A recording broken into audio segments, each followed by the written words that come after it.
É um prazer imenso estar aqui. O apóstolo Alex era meu herói quando jogava vôlei. Ele socava a bola batia lá no teto. Eu digo, um dia assim eu vou fazer isso. Quase cheguei lá. Mas é uma caminhada longa, nós já tocamos muito. E é algo maravilhoso estar aqui compartilhando a palavra de Deus com a igreja. Eu queria que você abrisse a sua Bíblia em João 3. Chico, você pode me dar mais um retorninho aqui?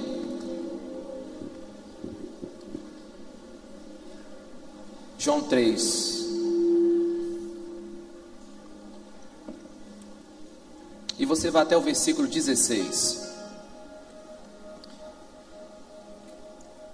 Esse certamente é o texto que eu mais leio na Bíblia.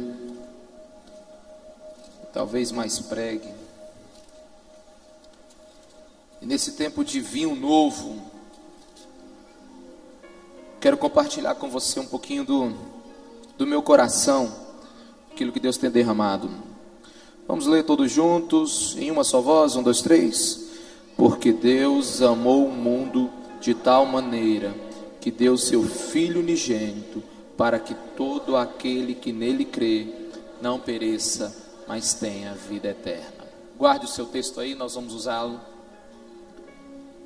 Irmãos, a primeira coisa que eu quero dizer para vocês é que amar a Deus não é uma opção para nós. Amar a Deus é um primeiro mandamento. Amar a Deus não é um detalhe para a igreja, é um estilo de vida. E nós precisamos buscar viver esse estilo de vida. E quando nós estamos buscando um vinho novo, quando nós estamos buscando um tempo novo para as nossas vidas, nós precisamos nos perguntar: como alcançar essa paixão? Como alcançar esse desejo por Jesus, essa intimidade? Porque quando nós pensamos num derramar de vinho novo, você logo pensa no Espírito Santo. É o Espírito Santo derramando em nós. Mas eu quero te dizer algumas coisas que eu tenho aprendido com o Espírito Santo.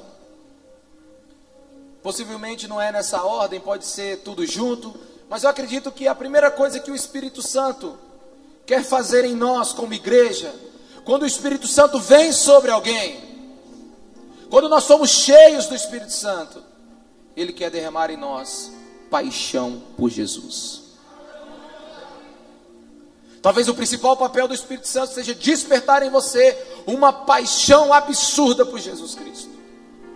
E nós precisamos buscar essa paixão, viver essa paixão, entender essa paixão.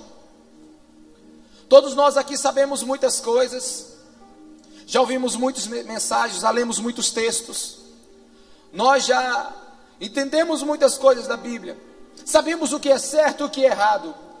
Mas a pergunta nessa noite não é se você sabe o que é certo.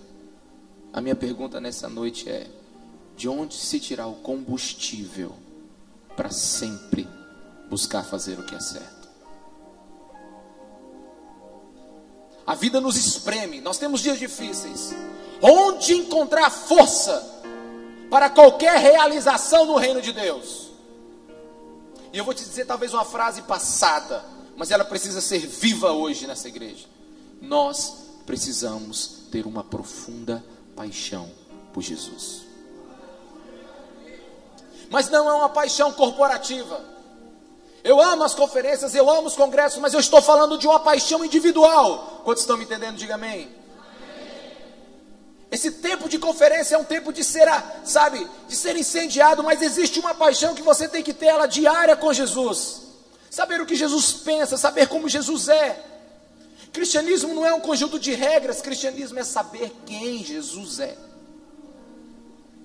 A melhor definição que eu encontrei até hoje foi de que é cristianismo é ver Jesus.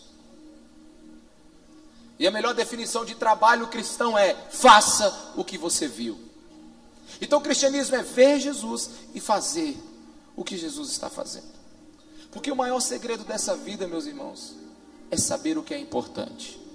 A gente pode viver sem um monte de coisa nessa terra. A gente pode viver sem um monte de coisa nessa terra. A gente precisa de poucas necessidades reais. Mas eu quero dizer que a sua alma precisa aprender contemplar Jesus. A sua alma necessita disso. O seu cristianismo necessita disso. Nós precisamos viver essa intensidade com Cristo. E eu quero que agora você não delete tudo aquilo que você sabe, mas resgate agora. Porque é hora de um tempo de contemplar Jesus Cristo. Olhar para Ele. A igreja tem que diminuir o ritmo. A igreja tem que diminuir o ritmo para buscar a beleza de Jesus. O que fazemos para Cristo é menos importante do que o que fazemos com Cristo. O que fazemos com Ele é mais importante do que o que nós fazemos para Ele. É tempo de nós nos dobrarmos diante do Senhor. Quantos querem intimidade com Jesus aqui? Diga amém. Você sabe o que é intimidade? Na minha cabeça, intimidade é conhecer o coração de alguém. Eu sou muito íntimo da minha esposa, porque eu conheço o coração dela. Mas intimidade você não consegue assim de uma hora para outra. A pessoa precisa permitir que você conheça o coração dela. Então intimidade com Jesus é Jesus dizendo assim: vem, conheça o meu coração. É você falar daquilo que você viu. Intimidade é receber permissão para entrar na sala do trono, olhar para Jesus e ficar fascinado com Ele. E o nosso amor por Jesus é proporcional ao conhecimento que nós temos dele. Tem muita gente que ama a Jesus. Isso é lindo, mas quando você tem amor por Jesus, o amor por Jesus é um amor com fundamento. É o que a Bíblia nos ensina, que nós temos que amar a Deus com a nossa mente. Ou seja, conhecer o que eu amo. Quantos estão me entendendo? Amém? E Deus está nos chamando para esse tempo, para viver a força do amor. Eu não sei como você entrou aqui hoje, mas eu quero te dizer que esse Deus gigantesco, maravilhoso, Big, Mega Plus, quer se revelar a você hoje. E não importa como que você está. Se você estiver animado, Jesus te ama. Se você estiver quebrado, Ele te ama. Se você estiver atolado no pecado, Ele te ama. Se você estiver com vergonha, Ele te ama. E você vai descobrir que o fator estabilizante para uma vida cristã é saber que você é amado por Jesus. Fale para a pessoa que está do seu lado: você é amado por Jesus. Irmãos, e quando a gente olha para esse texto, a gente fala assim: mas eu já sei tudo sobre esse texto, pastor. É capaz da gente nunca ter tocado nem na superfície. Quando nós lemos João 3,16 e dizemos assim: poxa, eu já conheço, eu já sei onde é que está, onde é que vai essa história. Oh, irmãos, 3 coisas acontecem quando você lê para um texto da Bíblia e diz que já o entende. Deus é superado, Jesus é domesticado e o Espírito Santo é apagado. Falarmos que conhecemos o amor de Deus, a própria Bíblia diz que Ele nos amou de tal maneira. A Bíblia nem descreve que tal maneira é essa. E eu quero hoje tentar pincelar um pouquinho. O apóstolo Alex falou da volta de Jesus, do final da nossa vida aqui nessa terra. Eu quero falar do começo, para você desejar o final. Eu quero falar do início, para você querer que o final chegue, amém? E a primeira coisa que eu preciso te dizer é que o amor de Deus, ele é muito estranho. O amor de Deus é estranho, muito estranho. É muito estranho porque o amor de Deus a gente não precisa pagar por ele. O amor de Deus a gente não precisa pagar por ele, sabe? Quando o apóstolo Alex tentou... Eu não vou usar ele como exemplo não, deixa eu usar eu, porque a gente usa o exemplo dos outros, né? Eu tentei ganhar a minha esposa para Jesus, não, ganhar para mim. Quando eu tentei conquistar a minha esposa, vou usar seu nome não, pastor Vanessa. Eu cheguei para Jacilene e falei assim: olha, eu estou interessado em você, eu sou assim, eu sou assado. Ela teve que olhar algo em mim, que ela falasse assim: uau, eu posso casar com esse rapaz. Eu tive que comprovar algumas coisas para minha esposa, para ela ter coragem de largar o pai dela e vir comigo. Mas é interessante, eu tive que conquistar a minha esposa, mas o amor de Jesus a gente não precisa conquistar. Essa talvez seja a coisa mais difícil. da igreja entender, porque o que nos custa a gente dá valor, mas o que é de graça, a gente tem dificuldade de receber. Jesus simplesmente te ama. Independente de qualquer coisa, Ele te ama. Talvez você não acredita, isso é papo de pregador. Eu quero te dizer que não importa a sua opinião, ainda Ele te ama. E é isso que você precisa acreditar. Alguns anos atrás, um malabarista atravessou o Grand Canyon em cima de uma bicicleta. Você consegue imaginar isso? O pastor Fred voltou de lá agora. Você já chegou a ver o Grand Canyon? É uma coisa absurda de profundidade. E ele botou um cabo de aço de um lado e outro, e pegou sua bicicletinha e atravessou. Estava sendo filmado, estava todo mundo esperando. E quando ele chegou do outro lado, todo mundo, uau, você é demais! E todo mundo gritou, uau, uau, uau! E sabe aquele negócio todo? E tinha um gordinho do lado dele dizendo assim, você é o melhor que eu já vi. Ele, você acredita que eu posso voltar? Ele disse, lógico, você veio e você volta. Aí ele subiu em cima da bicicleta, olhou para o gordinho e disse, sobe aí então comigo, vamos atravessar.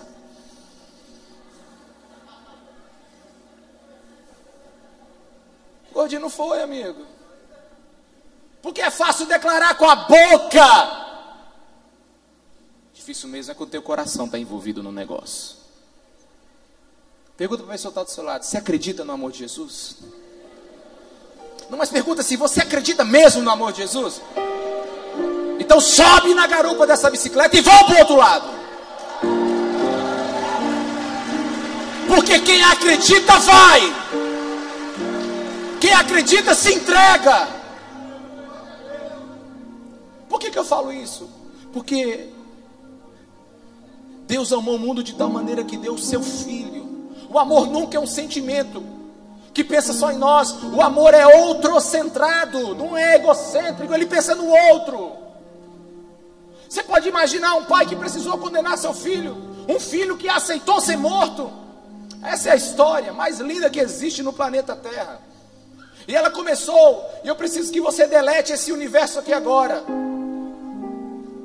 Imagine um tempo que não existia nada, somente Deus. Não existia imperatriz, não existia Brasil, não existia o planeta Terra, não existia a Via Láctea, não existia nada, somente Deus. Deus era Deus sozinho. Você consegue imaginar isso? Liga aí o seu Mundo de Bob. Quem já assistiu aquele desenho, o Fantástico Mundo de Bob? Eu amava aquele negócio. O Bob pegava a bicicleta e de repente ele já estava voando na nave espacial. Era só imaginar.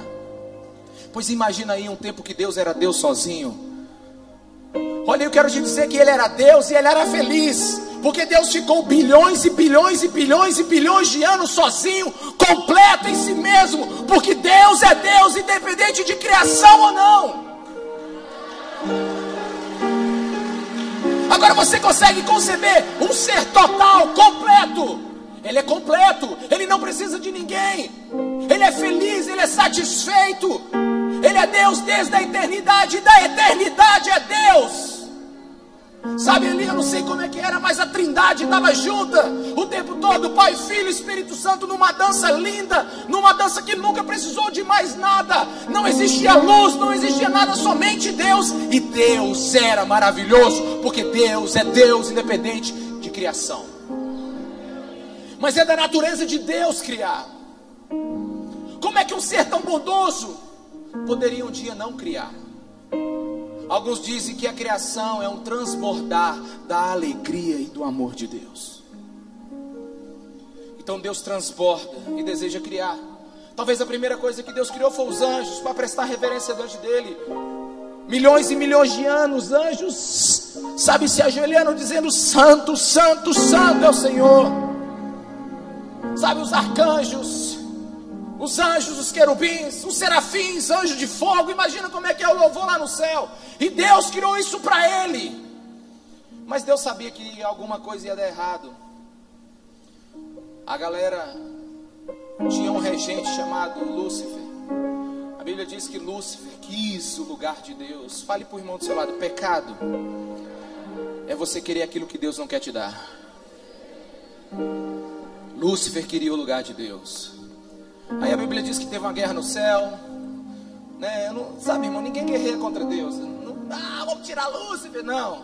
Cai fora, galera, um terço que ficou com ele, vamos lá, fora daqui, aqui é só santidade, a galera. Deus limpou o céu.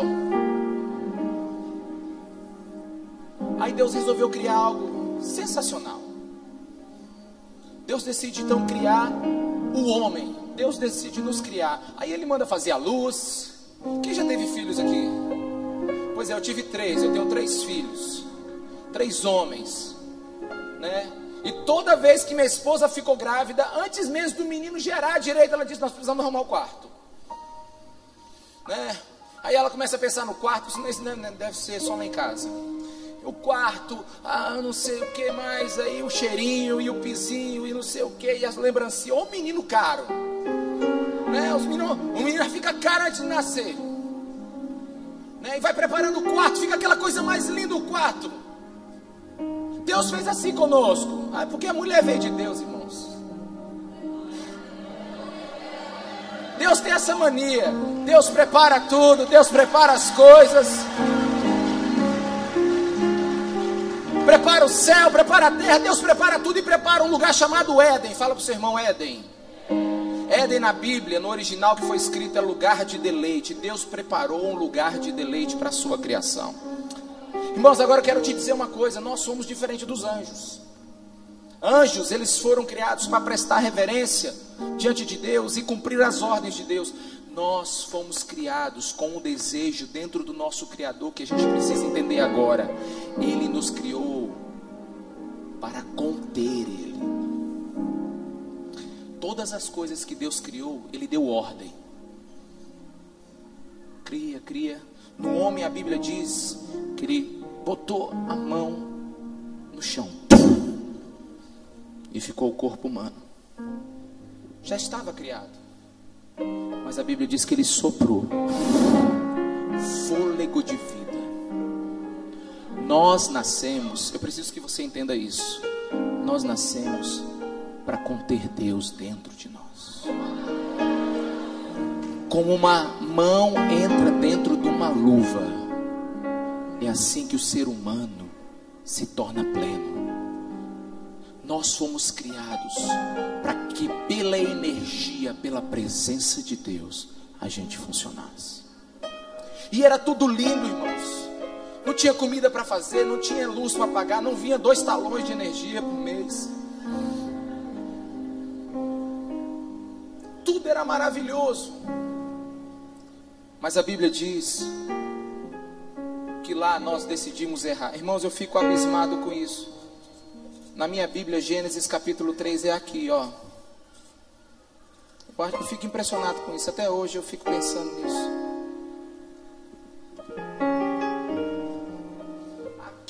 Aqui foi o que a gente acertou. Tá vendo? Aqui é o que Deus está fazendo para arrumar a bagunça da gente. A sua Bíblia só tem isso aqui de acerto da humanidade. E o restante é um Deus que está atrás de nós. Cristianismo não é o homem indo atrás de Deus, mas é Deus vindo atrás do homem. Nós erramos tudo e eu preciso que você entenda algo. A Bíblia diz que Deus colocou nesse lugar perfeito uma árvore. É o que nós chamamos de árvore do conhecimento do bem e do mal. Eu não sei quantos anos Adão passou por essa árvore sem decidir tocá-la. Eu não sei quantos milênios. Mas um dia ele parou, olhou com Eva, arquitetou e eles pecaram. Agora deixa eu te falar, por que Deus nos fez para experimentar a presença dele e nos colocou num lugar chamado lugar de deleite, mas colocou uma árvore que eu não poderia tocar? Por que Deus colocou uma restrição? Porque se eu fosse o engenheiro do Éden, eu colocaria essa árvore dentro de uma caverna. Pedia para Deus dar um soluço lá, dar um terremoto e tampar esse negócio. Para que Deus colocou uma possibilidade de eu errar? Quantos estão me entendendo? Diga amém. Eu tenho 3 filhos, já contei para vocês. Até hoje, meu filho mais novo, Leonardo, ele chega... Toda vez que eu chego, ele se esconde atrás da porta. E se eu esqueço que ele está escondido atrás da porta, ele diz assim: cadê o Léo? Cadê o Léo? Aí eu vou lá: Léo! Te assustei, pai? Muito. Aí ele vem e diz assim: eu te amo, e me abraça. Aí os outros dois às vezes faz, às vezes não, mas o Léo é diário. Então eles chegam e me dizem que me amam. Agora tu imagina se eu chegasse em casa, ligasse meu carro, desligasse meu carro, tudo. Todos os meus 3 filhos aqui agora. Fila indiana. Aí eu tiro meu cinto. Quem é que ama o papai?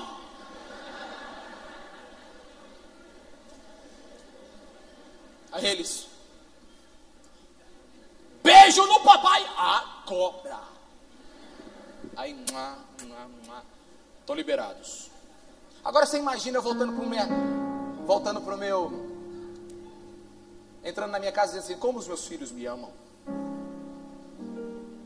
Você acreditaria que meus filhos me amariam?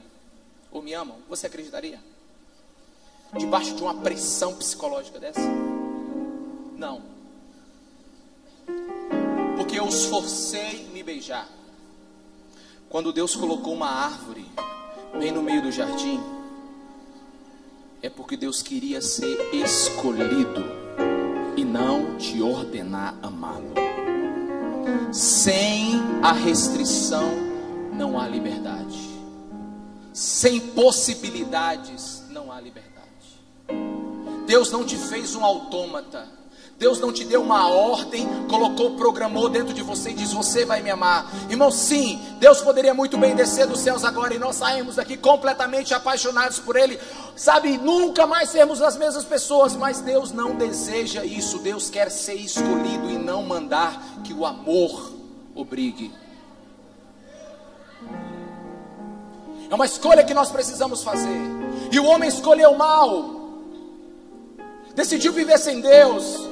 E uma coisa linda que você precisa entender é que o sétimo dia, que foi o dia de descanso de Deus, foi o primeiro dia do homem.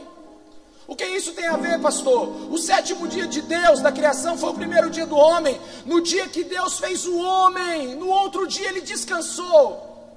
Você consegue entender como é que Deus se cansa?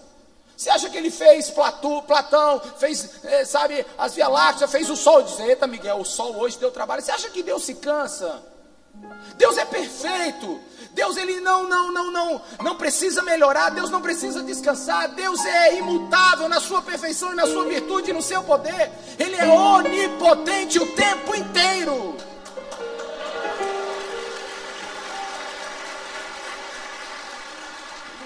E por que ele quis descansar no 7º dia? A palavra descanso lá em Gênesis é a mesma de descanso lá em Hebreus, que quer dizer contemplação. Fale para o seu irmão: o descanso de Deus é um tempo de contemplação.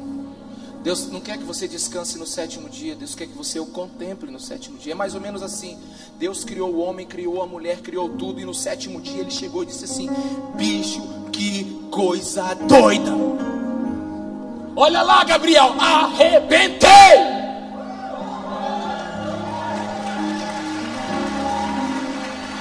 Saiu de mim e eu amo e eu vou contemplar, porque Deus não se cansa, e é o que Ele nos chama para contemplar Ele. Irmãos, mas deixa eu adiantar as coisas aqui. A gente fez tudo errado. A gente erra em Gênesis 3, Gênesis capítulo 6, o homem precisa clamar pela presença.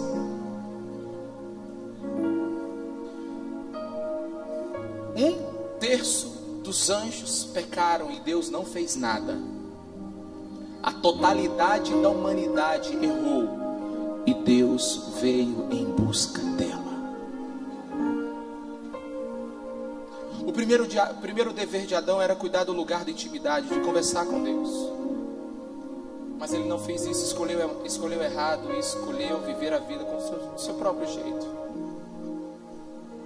E agora surge o maior problema do universo. quero chamar aqui, deixa eu ver quem eu conheço aqui. Você não vai tirar foto não, meu filho, vem aqui para cima, mas... E o pastorzão ali que é forte, ó. Preciso de um homem forte aqui agora. Vamos fazer isso aqui, baixar isso aqui. Pronto.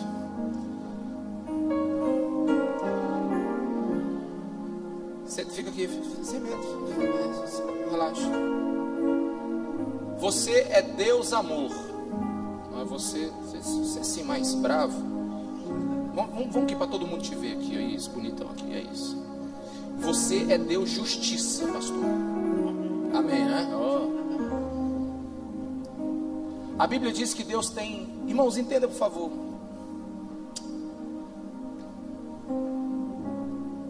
É tão simples, mas é tão profundo. Deus é um Deus de inúmeros atributos. Ele é um Deus de amor, Ele é um Deus de justiça, Ele é um Deus de misericórdia, Ele é um Deus de graça. Mas Ele é um Deus de juízo. É um Deus que se ira. É um Deus de poder.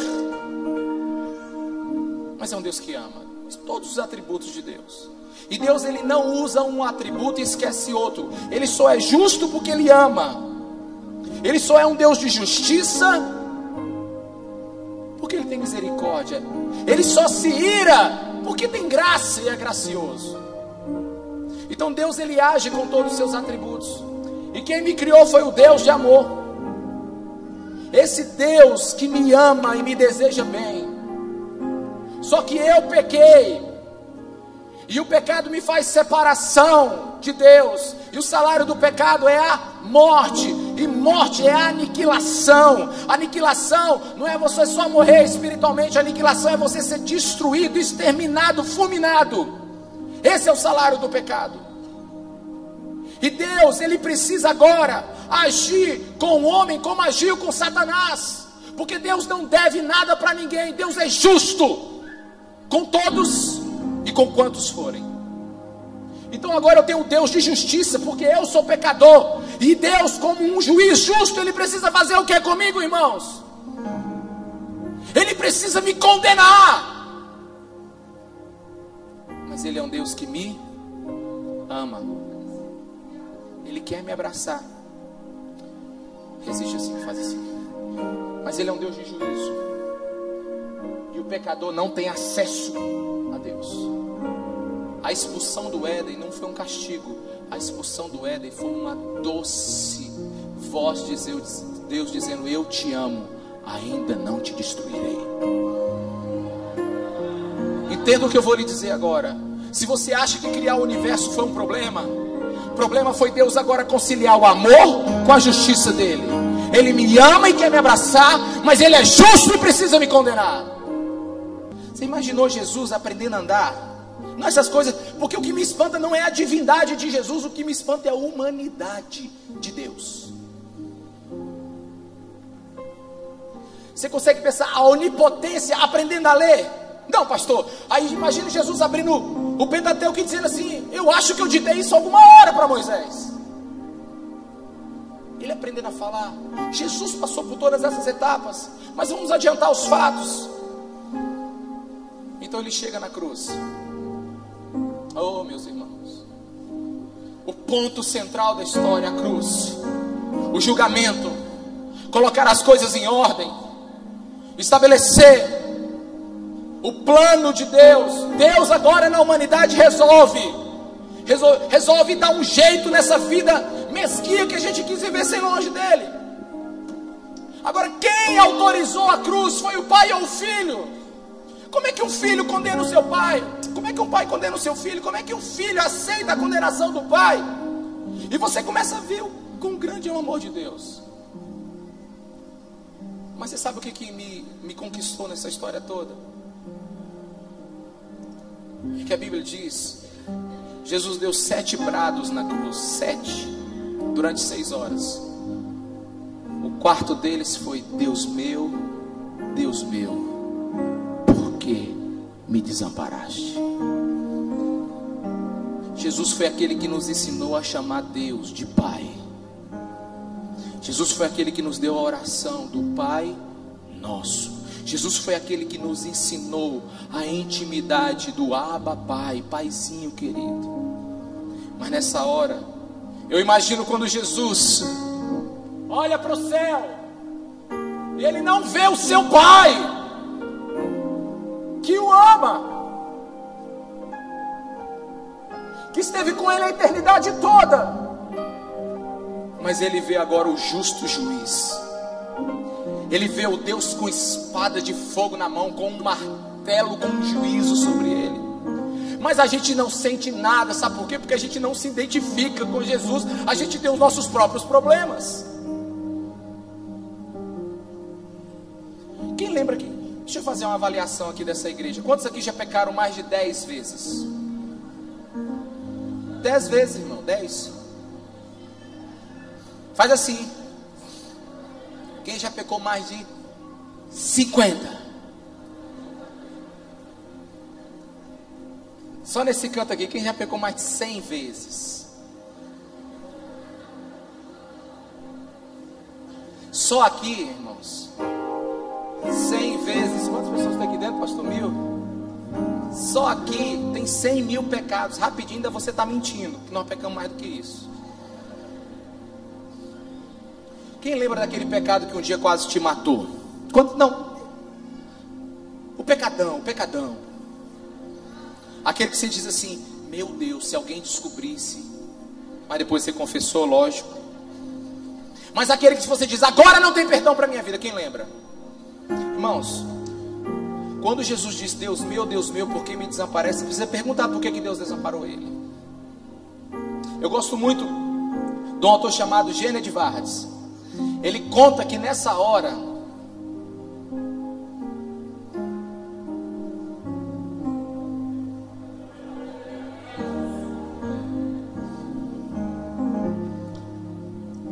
ele conta assim, que enquanto ia bater o primeiro prego em Jesus, Jesus deu uma ordem, anjos ao meu comando, e os anjos foram até o nascimento de Adão, e trouxe de Adão até Jesus todos os pecados dos homens que já tinham sido mortos. Todos os pecados dos já mortos trouxeram para aquele dia.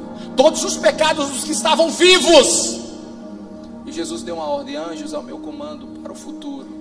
E os anjos transportaram-se para o futuro e trouxeram todos os pecados da humanidade, dos que já morreram, dos que estavam vivos e dos que ainda iam nascer. Todos os pecados no mundo, em um só lugar, em um só momento.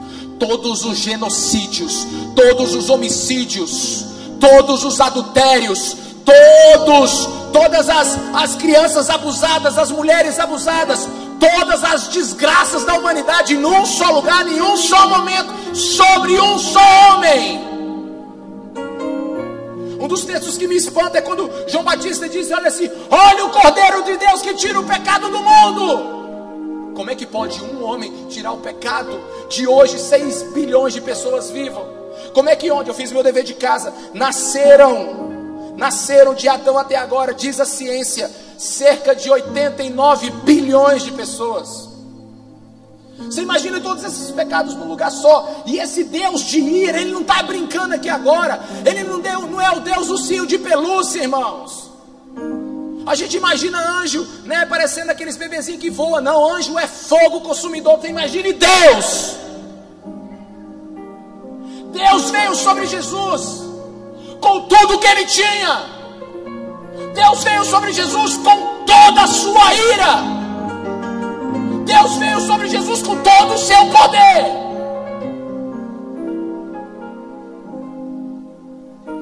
Deus meu, por que me desamparaste? Nessa hora não tem pai, mãe. Pai não entra no julgamento de filho. Quem é advogado sabe disso. Pai não pode ser parte num processo onde o filho está sendo julgado. Nessa hora Deus executa a sua justiça. Amém? Só que ninguém cai no chão por isso. A gente sabe teoricamente, mas não sabe no coração. Lógico que você poderia dizer, mas é claro, pastor. É claro, não foi comigo, é verdade. Só dói quem leva a pancada.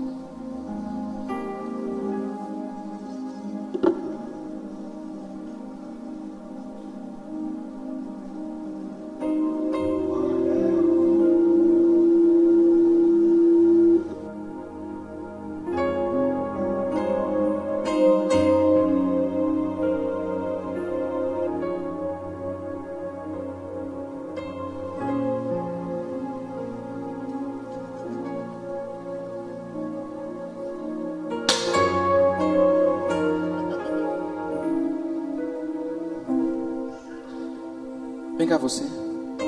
Não, você precisa ir. Pode vir. Só um pouquinho. Foi a Eva que pecou primeiro.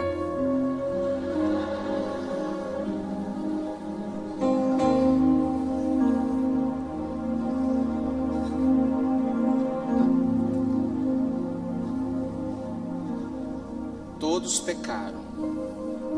Até você, lindinha. Segura aqui pra mim.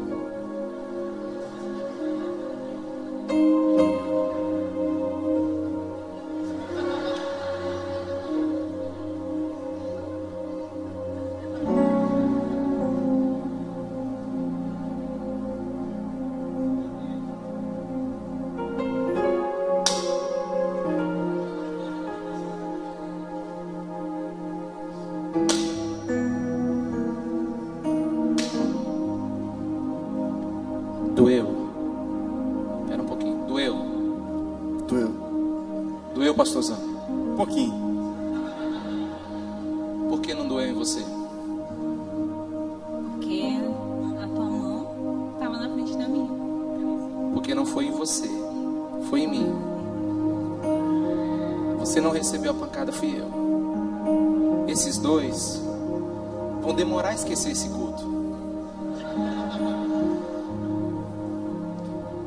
Mas você não pode esquecer, porque eu condenei esses dois.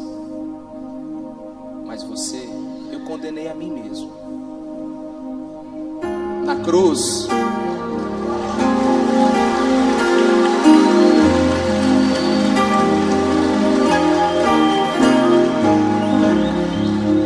porque Deus amou o mundo de tal maneira que deu Filho nele, para que todo aquele que nele crê. A pancada não foi em você, porque Jesus te ama.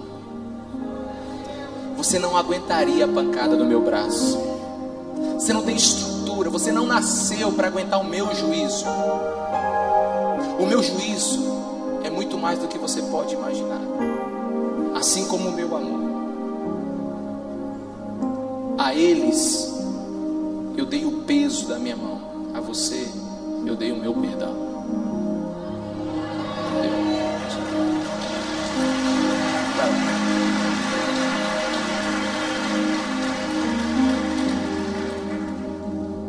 Vamos voltar ao começo da mensagem. Deus era Deus sozinho. Ele não precisava fazer isso. Você sabe o que acontece agora? Esse Deus aqui está satisfeito. Satanás, quando olha para esse Deus aqui e diz assim: você não pode absorver aquele fulano de tal ali que está fazendo isso obstinadamente. Deus olha para Satanás e diz assim: olha para o meu filho, olha a situação que ficou o meu filho, o Cordeiro Santo, mudo. Satanás, você tem ideia do que é fazer um Deus chorar? Porque Jesus é a exata glória de Deus na terra. A Bíblia diz que na face de Cristo a gente vê a glória de Deus. Irmãos, em Jesus Deus chorou. Você consegue imaginar isso? É um paradoxo. Em Jesus Deus cresceu. Em Jesus Deus sofreu. Em Jesus Deus foi tentado. Em Jesus, irmãos, a Bíblia conta que um soldado deu um tabefe na cara de Jesus. Pá! E Jesus olha para ele e diz assim: o que eu falei de errado? Irmão, você consegue ver a divindade contendo todo o seu poder. Quando um cara dá pisada de dedão em você, você já fica com raiva ou te olha esquisito. Jesus levou a bufetada de um soldado e diz: o que eu fiz de errado, irmão? Mansidão, amor, misericórdia, perdão, graça, amor. Me pergunta como é que a igreja pode ir atrás de outra coisa. A sua alma não veio para experimentar outras coisas. A sua alma veio para experimentar esse amor. É isso que nos dá vida. É isso que nos dá força para acordar de manhã. O que os mártires tinham que nós da igreja não temos hoje? Eles tinham a revelação do amor de Deus. Esse Deus aqui, ó, foi satisfeito. Obrigado, brother. O trono agora não é um trono, não é o trono de julgamento, não é ainda o julgamento do trono branco. O trono agora é o trono de Apocalipse capítulo 4, o trono de arco-íris, que aparece a aliança dizendo assim: eu ainda estou atrás de vocês. Esse Deus agora pode me abraçar. Agora eu preciso que você entenda isso. Como é que Deus e o homem pode estar no mesmo lugar, irmãos? Com devido respeito que eu tenho por mim e por você, pelo pastor, pelo apóstolo, a gente fede pecado, irmãos.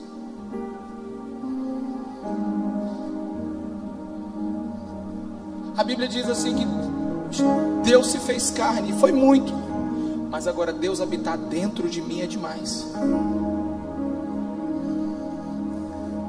Aonde você pecou, Deus estava com você. Aonde você errou, Deus estava com você. Na hora do mais simples, do mais vil pecado, o Espírito Santo estava dentro de você, igreja. E Ele ainda continua nos amando.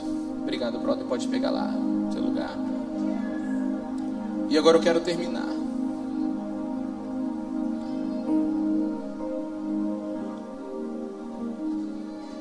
Como é que eu posso desejar outra coisa além de Jesus?